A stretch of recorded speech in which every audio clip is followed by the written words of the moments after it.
And it was all because in the 30s and the 40s, companies who claimed they didn't know were dumping chemicals out the back door into the ground. It was going down into the aquifers. We drilled wells into the aquifer, and lo and behold, breast cancer was a horrible, horrible. Actually, it was a good place to have breast cancer because it was so prevalent. The doctors were experienced in treating it. It is now 60 years later. Here we are in New Hampshire, and we are being told, well, PFAS, we didn't know, or we couldn't detect it.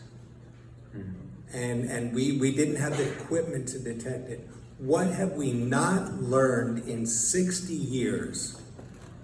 That my wife just had a lumpectomy and radiation treatment, and the prognosis is very good. But why are women, and not only women but men as well, why are women going through this, and why are our powers that be not learning? Everybody a lot of the president's supporters want to go back to the 50s. I don't want to go back to the 50s because that's where the problem started and that's where the problem wasn't solved. What can you do to get people, instead of wanting to go back to the past, to learn from the past and move into the future? You know, to me, this is the problem with the idea of Make America Great Again. There's no again. If you go back, the past was never quite as great as advertised. And what we want to do is honor whatever is best in our tradition as we move into the future, because there's no again in the real world. There's only making sure the future is better than the past.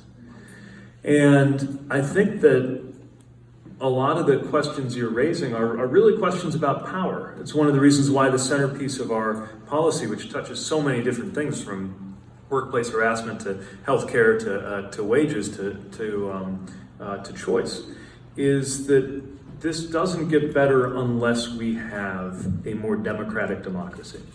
It's why it really matters that women be equally represented in the halls of power.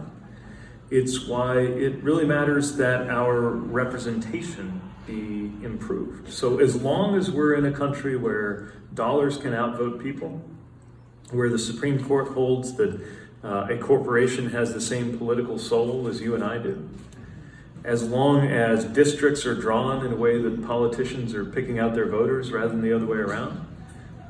For my dime, I know people think I'm a little far out on this, but I think as long as we live in a country where the American people can be overruled instead of just picking our president by giving it to the person who gets the most votes, we're going to struggle.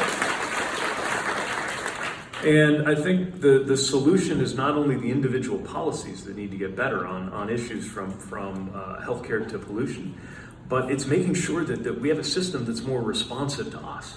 Because the less responsive it gets, the more you get voters who are ready to just burn the house down, and you get strange and terrible outcomes politically. And I would argue we're living with a strange and terrible outcome in the White House right now.